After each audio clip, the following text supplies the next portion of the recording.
আসসালামু আলাইকুম প্রিয় শিক্ষার্থী বন্ধু, তোমরা সবাই ভালো আছো? গত ক্লাসে আমরা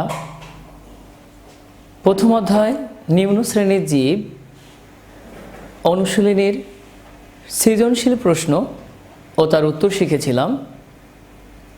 আজকে আমরা অতিরিক্ত কিছু সৃজনশীল প্রশ্নের উত্তর, প্রশ্ন এবং প্রশ্নের উত্তর ও কিছু বহু নির্বাচনী প্রশ্ন সম্পর্কে ধারণা নিব, শিখব, জানব।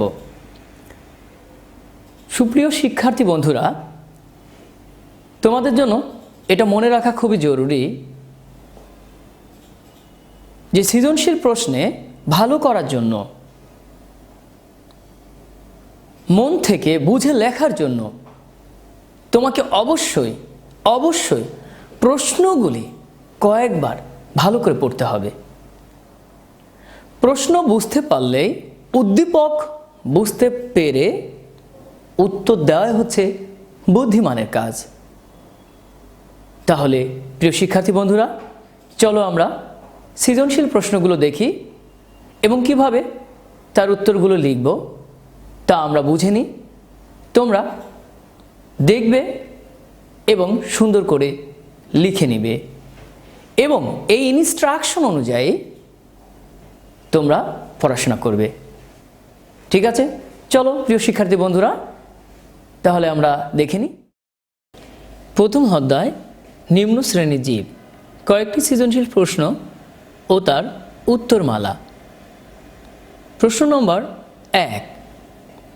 প্রথমে আমরা উদ্দীপকটি সুন্দর করে পড়ি, তার উপর ভিত্তি করে প্রশ্নগুলি মিলিয়ে নেই।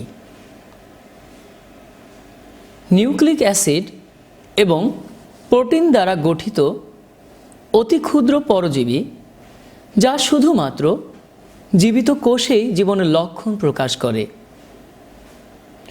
এরা নিউক্লিক অ্যাসিড, ডিএনএ বা আরএনএ নিয়ে গঠিত। প্রশ্ন ক। অ্যান্টামিবা কি? খ। শৈবালকে স্বভোজী উদ্ভিদ বলা হয় কেন? গ। উদ্দীপকে বর্ণিত অণুজীবটির গাঠনিক চিত্র অঙ্কন করো। ঘ। স্বাস্থ্য ঝুঁকি সৃষ্টিতে উদ্দীপকের অণুজীবটির ভূমিকা বর্ণনা করো। প্রিয় শিক্ষার্থী বন্ধুরা,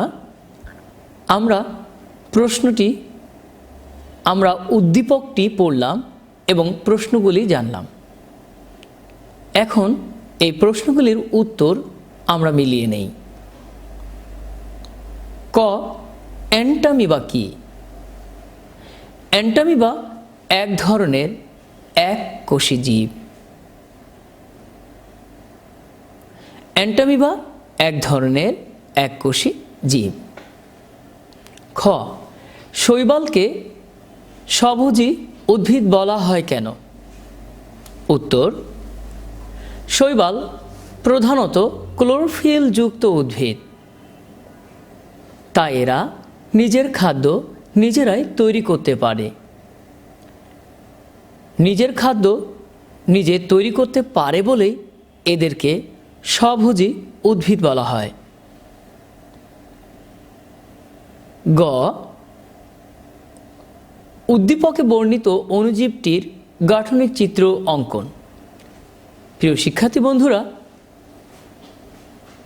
আমরা উদ্দীপক থেকে বুঝতে পেরেছি এই অণুজীবটি হচ্ছে ভাইরাস। তাহলে উত্তরটি হবে ভাইরাসের গাঠনিক চিত্র। এখানে দেখা যাচ্ছে ষড়ভুজ আকৃতির একটি উপরের অংশে গঠিত ভাইরাসের মাথা, যার ভিতরে রয়েছে ডিএনএ। লম্বা সরু নিচের দিকে চলে গিয়েছে। মাথা এবং লম্বা সরুর নিচের যে অংশ এটাকে লেজ হিসেবে ধরা হয়, যার মধ্যবর্তী অংশে কলার রয়েছে, নিচের দিকে লেজ আর কয়েকটি ফাইবার রয়েছে। সুতরাং তোমরা চিত্রটি সুন্দর করে আঁকবে এবং পাশে দেখিয়ে দিবে কোন অংশকে কি নামে ডাকা হয়, কোন অংশ কি নামে পরিচিত। এটাকে বলা হয় লেবেলিং। ঘ নম্বর প্রশ্ন, স্বাস্থ্য ঝুঁকি সৃষ্টিতে উদ্দীপকের অণুজীবটির ভূমিকা বর্ণনা করো। উত্তর, স্বাস্থ্য ঝুঁকি সৃষ্টিতে ভাইরাস মারাত্মক রূপ ধারণ করে, যেমন হাঁচি কাশির মাধ্যমে সর্দি কাশির ভাইরাস ছড়িয়ে পড়ে এবং সংস্পর্শ দ্বারা উদ্ভিদের মোজাইক রোগ ছড়ায়। আবার ভাইরাসের সংক্রমণে এইডস রোগ হয়। অসুস্থ লোকের রক্ত গ্রহণ, মাদক গ্রহণ, একসুয়ের বহু লোকের ইনজেকশন গ্রহণ ও অসামাজিক কর্মকাণ্ডে এ রোগ ছড়ায়। মাম্পস, হাম, বসন্ত ভাইরাসজনিত রোগ বাতাসের মাধ্যমে ছড়ায় এবং মানুষের শ্বাসনালীতে প্রবেশ করে। এভাবে নানা মাধ্যমে ভাইরাস সুস্থ দেহে প্রবেশ করে নানাবিধ রোগ সৃষ্টি করে। প্রিয় শিক্ষার্থী বন্ধুরা, এবার আমরা 2 নম্বর প্রশ্নে চলে যাব। উদ্দীপকে একটি ছবি বা চিত্র দেখানো হয়েছে। তোমরা বুঝতেই পারছো এই ছবি বা চিত্রটি হচ্ছে ছত্রাক। এর উপর ভিত্তি করে নিম্নের সৃজনশীল প্রশ্নগুলি আমরা পড়ি। ক, ক্ষণপদ কি? খ, অণুজীবের শ্রেণীবিন্যাস করো। গ, উদ্ভিদের সাথে শৈবালের কী কী পার্থক্য থাকতে পারে ব্যাখ্যা করো। গ, এরপরে ঘ, উদ্দীপকের অণুজীবের কারণে সৃষ্ট মানবদেহে স্বাস্থ্য ঝুঁকি কীভাবে প্রতিরোধ করা যায় তোমার মতামত দাও।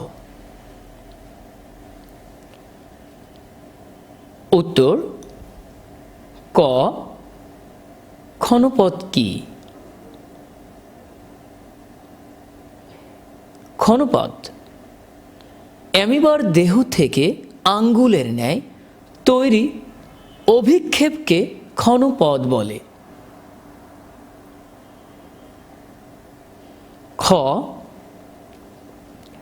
অণুজীবের শ্রেণীবিন্যাস করো। উত্তর, অণুজীবের শ্রেণীবিন্যাস। অণুজীবকে 3টি রাজ্যে ভাগ করা হয়, যেমন রাজ্য 1 ক্যারিওটা বা অকোষীয়, উদাহরণ হচ্ছে ভাইরাস। রাজ্য 2 প্রোক্যারিওটা বা আদিকোষী, উদাহরণ ব্যাকটেরিয়া। রাজ্য 3 ইউক্যারিওটা বা প্রকৃত কোষী, উদাহরণ শৈবাল, ছত্রাক। গ নম্বর প্রশ্ন, উদ্ভিদটির সাথে শৈবালের কি কি পার্থক্য থাকতে পারে ব্যাখ্যা করো।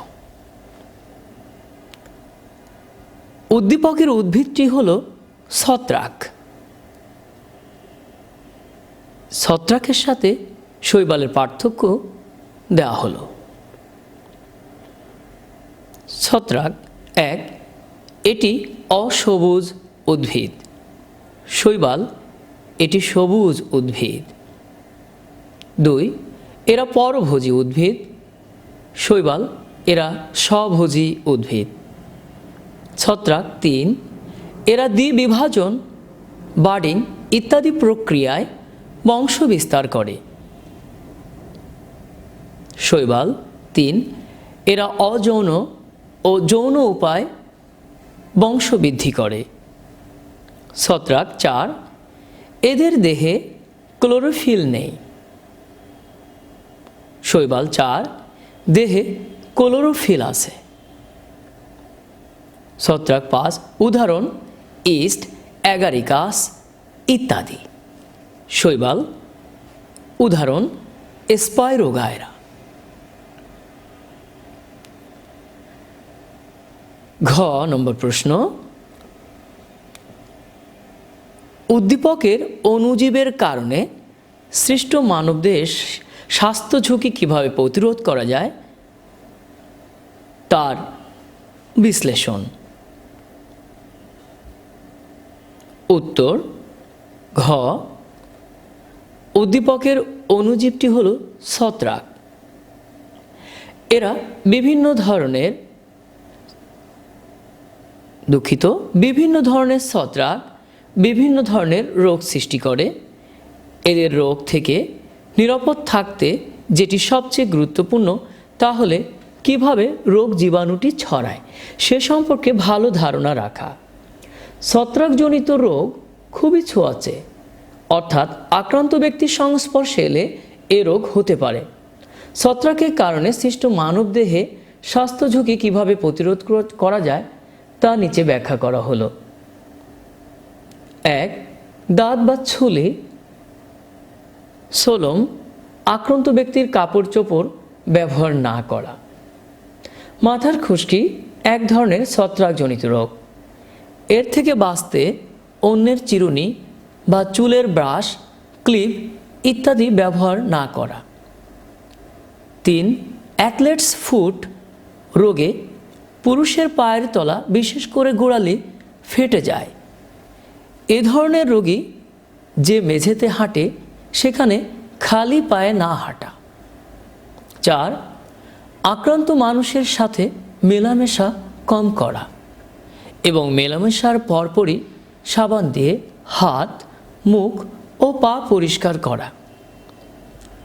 উদ্ভিদে এই ছত্রাকের আক্রমণ হলে শুধু ওষুধ ছিটানো হলেই হবে না, উদ্ভিদটিকে তুলে পুড়িয়ে ফেলা। 5, উদ্ভিদে ছত্রাকের আক্রমণ হলে ওষুধ ছিটানো অথবা উদ্ভিদটিকে তুলে পুড়িয়ে ফেলা। 6, শ্বাসনালীর সংক্রমণ রোধে প্রতি রাতে ঘুমানোর পূর্বে লবণ পানিতে কুলি করা। উপরোক্ত নিয়মগুলো মেনে চললে বিভিন্ন ধরনের ছত্রাক যে বিভিন্ন ধরনের রোগ সৃষ্টি করে তার থেকে আমরা বেঁচে থাকতে পারব। সৃজনশীল প্রশ্ন 3, উদ্দীপক শান্ত তার বড় ভাইয়ের সঙ্গে একটি পাউরুটি ও বিস্কিট তৈরির কারখানায় বেড়াতে গেল। সেখানে সে দেখল পাউরুটিতে চা পাতির ন্যায় এক ধরনের পদার্থ মিশাচ্ছে। সে জিজ্ঞাসা করল, এগুলি কি? তার ভাই বলল, এগুলো এক ধরনের অণুজীব। প্রশ্ন ক, কে সর্বপ্রথম ব্যাকটেরিয়া দেখতে পান? খ, পরভোজী উদ্ভিদের 2টি বৈশিষ্ট্য লিখো। গ, শান্তর দেখা পদার্থটি ওই শিল্পে কি অবদান রাখে তা ব্যাখ্যা করো। ঘ, অণুজীবটির অর্থনৈতিক গুরুত্ব বিশ্লেষণ করো। উত্তরমালা 3, ক, কে সর্বপ্রথম ব্যাকটেরিয়া দেখতে পান? বিজ্ঞানী অ্যান্টনি ফন লিউয়েনহুক সর্বপ্রথম ব্যাকটেরিয়া দেখতে পান। পরভোজী খ পরভোজী উদ্ভিদের দুটি বৈশিষ্ট্য। পরভোজী উদ্ভিদের দুটি বৈশিষ্ট্য হল, এক, এদের দেহে সালোক সংশ্লেষী বর্ণকণিকা থাকে না, এরা অসবুজ। দুই, এরা মৃত বা জীবিত জীবদেহে আশ্রয় নেয়।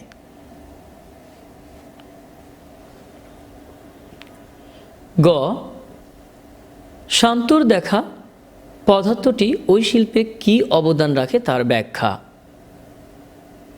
উত্তর গ, শান্তর দেখা শিল্পে ব্যবহৃত পদার্থটি এক ধরনের ছত্রাক যার নাম ইস্ট। ইস্ট এক ধরনের অণুজীব। পাউরুটি ফুলাতে ইস্ট নামক ছত্রাক ব্যবহার করা হয়। ইস্ট ভিটামিন সমৃদ্ধ বলে ট্যাবলেট তৈরিতে এই ছত্রাকের অবদান অপরিসীম। এই শিল্পকে টিকিয়ে রাখতে হলে এই ছত্রাকের ব্যবহারের কোনো বিকল্প নেই। ঘ প্রশ্ন, অণুজীবটির অর্থনৈতিক গুরুত্ব বিশ্লেষণ করো। ঘ উত্তর, শান্তর ভাইয়ের বলা অণুজীবটি ছত্রাক। এরা পরভোজী হলেও এদের উপকারী ও অপকারী উভয় গুণই বিদ্যমান। ছত্রাক থেকে পেনিসিলিন সহ বহু মূল্যবান ঔষধ পাওয়া যায়। শক্তিবর্ধক আর্গট মিক্সচার ছত্রাক থেকে পাওয়া যায়। এছাড়া ইস্ট নামক ছত্রাক ভিটামিন সমৃদ্ধ বলে ট্যাবলেট হিসেবে ব্যবহার করা হচ্ছে। অধুনা অ্যাগারিকাস থেকে শৌখিন খাদ্য সহ ঔষধ তৈরি হচ্ছে।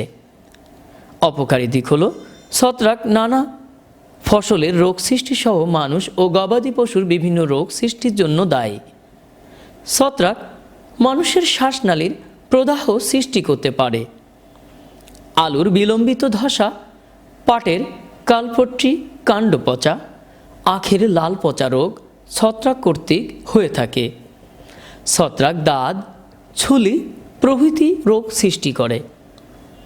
উপরোক্ত আলোচনা থেকে দেখা যায় যে শান্তর ভাইয়ের বলা অণুজীব একদিকে উপকার, অপরদিকে অপকারও করে থাকে।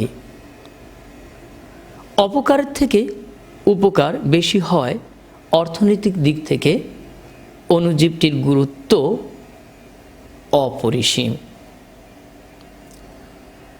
প্রিয় শিক্ষার্থী বন্ধুরা, আমরা তাহলে 3টি সৃজনশীল নমুনা প্রশ্ন ও তার উত্তর দেখলাম।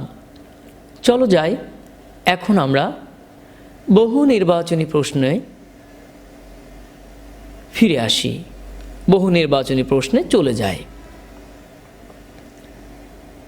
প্রিয় শিক্ষার্থী বন্ধুরা, তোমরা ইতিমধ্যেই জেনেছ বহু নির্বাচনী প্রশ্ন পরীক্ষায় 3 ধরনের আসতে পারে। 1, সাধারণ বহু নির্বাচনী প্রশ্ন, যা এখানে 1 থেকে 5 নং প্রশ্ন নমুনা হিসেবে দেখানো হয়েছে। 2, বহুপদী সমাপ্তি সূচক, এখানে 6 থেকে 7 উদাহরণ হিসেবে দেখানো হয়েছে। 3, অভিন্ন তত্ত্বভিত্তিক 8 থেকে 10। সুতরাং এই 3 ধরনের বহু নির্বাচনী প্রশ্ন পরীক্ষায় আসতে পারে। প্রশ্নগুলো আমরা মনোযোগ সহকারে দেখি এবং লিখে নেই। 1, অণুজীবকে কয়টি রাজ্যে ভাগ করা হয়েছে? ক 3, খ 4, গ 5, ঘ 6। উত্তর ক 3। 2 নম্বর, কোন যন্ত্রের সাহায্যে অণুজীবকে দেখা যায়? ক ক্যামেরা, খ দূরবীক্ষণ, গ নভোবীক্ষণ, ঘ অণুবীক্ষণ। উত্তর ঘ অণুবীক্ষণ যন্ত্রের সাহায্যে অণুজীবকে দেখা যায়। 3 নম্বর প্রশ্ন, পঞ্চরাজ্য প্রস্তাবনায় অণুজীবদের মনেরা, প্রোটিস্টা ও ছত্রাক স্থাপন করেছেন কে?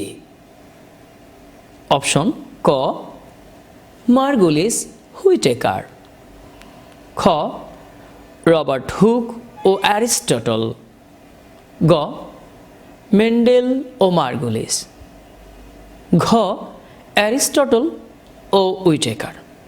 উত্তর ক মার্গুলি ও হুইটেকার। 4 নম্বর প্রশ্ন, ভাইরাসকে ক্যারিওটা রাজ্যে স্থান দেওয়ার কারণ এরা: রোমান 1 অকোষীয়, রোমান 2 সালোক সংশ্লেষী, রোমান 3 প্রাককেন্দ্রিক। নিচের কোনটি সঠিক? ক 1, খ 1 ও 3, গ 2 ও 3, ঘ 1, 2 ও 3। উত্তর ক 1। 5 নম্বর প্রশ্ন, কোনটি আদি নিউক্লিয়াস যুক্ত অসবুজ ও আণুবীক্ষণিক? অপশন ক ভাইরাস, খ ব্যাকটেরিয়া, গ রিকেটস, ঘ ছত্রাক। উত্তর খ ব্যাকটেরিয়া। 6 নম্বর প্রশ্ন, প্রকৃত কোষী জীবের উদাহরণ হল রোমান 1 শৈবাল ছত্রাক, রোমান 2 ভাইরাস ও শৈবাল, রোমান 3 ছত্রাক প্রোটোজোয়া। নিচের কোনটি সঠিক? ক 1, খ 1 ও 3, গ 2 ও 3, ঘ 1, 2 ও 3। সঠিক উত্তর খ 1 ও 3। নিচের অনুচ্ছেদের আলোকে 7 ও 8 নং প্রশ্নের উত্তর দাও। তোমাদের বিজ্ঞান শিক্ষক ক্লাসে একটি অণুজীব সম্পর্কে পড়াচ্ছিলেন, যার দেহে কোষ প্রাচীর, প্লাজমা লেমা, সুগঠিত নিউক্লিয়াস ও সাইটোপ্লাজম নেই। এদের জীবিত কোষই জীবনের কিছু লক্ষণ প্রকাশ করে। প্রশ্ন 7, উদ্দীপকে কোন অণুজীবের কথা বলা হয়েছে? অপশন ক ভাইরাস, খ ব্যাকটেরিয়া, গ প্রোটোজোয়া, ঘ শৈবাল। উত্তর ক ভাইরাস। 8 নম্বর প্রশ্ন, অণুজীবটি গঠিত 1 নিউক্লিক অ্যাসিড দিয়ে, 2 সেলুলোজ দিয়ে, 3 প্রোটিন দিয়ে। নিচের কোনটি সঠিক? অপশন ক 1, খ 1 ও 3, গ 2 ও 3, ঘ 1, 2 ও 3। সঠিক উত্তর খ 1 ও 3। অনুচ্ছেদটি পড়ো এবং 9 ও 10 নং প্রশ্নের উত্তর দাও। বিজ্ঞান শিক্ষক ক্লাসে একটি অণুজীব সম্পর্কে পড়াচ্ছিলেন, যার কোষের কেন্দ্রিকা সুগঠিত নয়। প্রশ্ন 9, অণুজীবটি কোন রাজ্যের? ক অপশন ক ক্যারিওটা, খ প্রোক্যারিওটা, গ ইউক্যারিওটা, ঘ প্লান্টি। সঠিক উত্তর খ প্রোক্যারিওটা। 10 নম্বর, অণুজীবটি ভাইরাস, ব্যাকটেরিয়া, আদিকোষী। নিচের কোনটি সঠিক? অপশন ক 1, খ 1 ও 3, গ 2 ও 3, ঘ 1, 2 ও 3। সঠিক উত্তর গ 2 ও 3। প্রিয় শিক্ষার্থী বন্ধুরা, তাহলে আমরা দেখতে পেলাম যে 10টি নৈর্ব্যক্তিক প্রশ্নের মধ্যে 3 প্যাটার্নের 3 ধরনের বহু নির্বাচনী প্রশ্ন রয়েছে। প্রিয় শিক্ষার্থী বন্ধুরা, তাহলে আমরা 10টি নৈর্ব্যক্তিক প্রশ্নের মাধ্যমে জানতে পারলাম বহু নির্বাচনী প্রশ্ন 3 ধরনের হতে পারে। প্রথম হচ্ছে সাধারণ বহু নির্বাচনী, দ্বিতীয় হচ্ছে বহুপদীর সমাপ্তি সূচক, আর তৃতীয় হচ্ছে অভিন্ন তথ্যভিত্তিক। তাই আমরা এই 3 ধরনের বহু নির্বাচনী প্রশ্নের উত্তর সঠিকভাবে শিখব এবং অনুশীলন করব। মনে রাখতে হবে, অনুশীলনের কোনো বিকল্প নাই। যদি আমরা 80 অথবা 100 পেতে চাই, অনুশীলনীর কোনো বিকল্প নাই। সুতরাং 100% পড়তে চাই। এ আশা, এ আকাঙ্ক্ষা ব্যক্ত করে আজকের নিম্ন শ্রেণীর অণুজীব অধ্যায় 1 আমরা এখানে শেষ করছি। তোমরা সুন্দরভাবে পড়াশোনা করবে এবং পরীক্ষায় ভালো করো, এই প্রত্যাশা রইল। আসসালামু আলাইকুম।